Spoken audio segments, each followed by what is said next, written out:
کریمي هاوس کې شمولیتي تقریب ترسره شوی دی.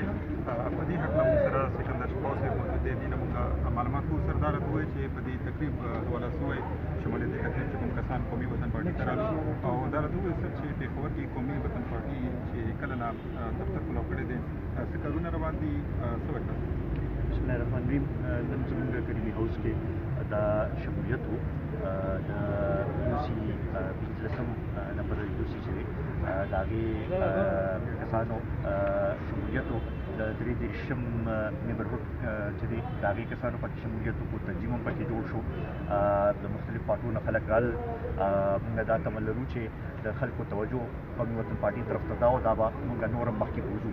موږ دلته کې زیات اوس دا ګڼو چې پېښور نه هغه توجه نه ده ورکړې شوې چې کومه توجه ورکول پکار.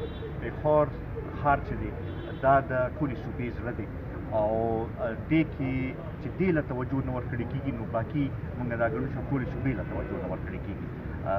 موږ د ټولو کې مخکې پېښور ناره چې ده دا هم را مخکې کړې ده او دې لپاره موږ په پېښور په سطح باندې دا کوششونه کوو چې د پېښور کوم مسایل چې دي هغه به راوچتوو به د هغې لپاره به اویرنس به را پیدا کوو به او خلکو ته به دا را مخکې کوو به چې پکار دی چې هغه ښار چې هغه د ټولې صوبې دارالخلافه ده چې هغې له خو توجه کم از کم ورکړی شي.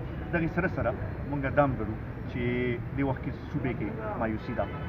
صوبایي حکومت هغه شانتې کارکردګي نه ده کړې چې هغوی د صوبې د حقوقو لپاره اواز اوچت کړي. بیا خاص کر ګرانۍ چې دی هغې ټول ملک یې متاثره کړی خو زموږ صوبه ټولو کې زیاته متاثره کړې ده.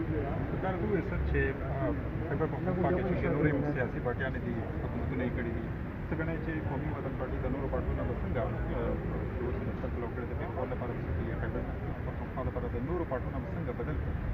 ګوره موږ دا ګڼو چې زموږ صوبې کې وسایل شته خو صحیح داسې حکومت پکار دی چې هغه اډمنسټریټیولی هغه صحیح استعمال کړي او چې هغه د صوبې په خلکو باندې وکړي. د هغې فقدان دی.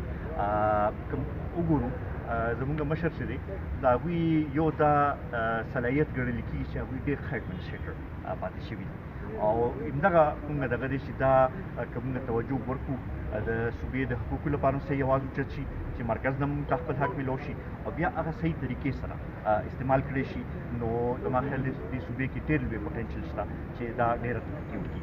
دلته کې ګیس شته، دلته تیل شته، دلته ارزانه بجلي شته. نو ولې نه چې دا ځای ترقي وکړي. دنیا کې تاسو وګورئ چې چېرته انرژي وي هغه علاقې ترقي کوي. زموږ صوبه هغه بدقسمته صوبه ده چې خپل ضرورت نه زیاته انرژي پیدا کوي او دلته نه کارخانې لګي نه دغه کېږي. دې طرف ته توجه ورکول ضرورت دی. مننه سر. دلته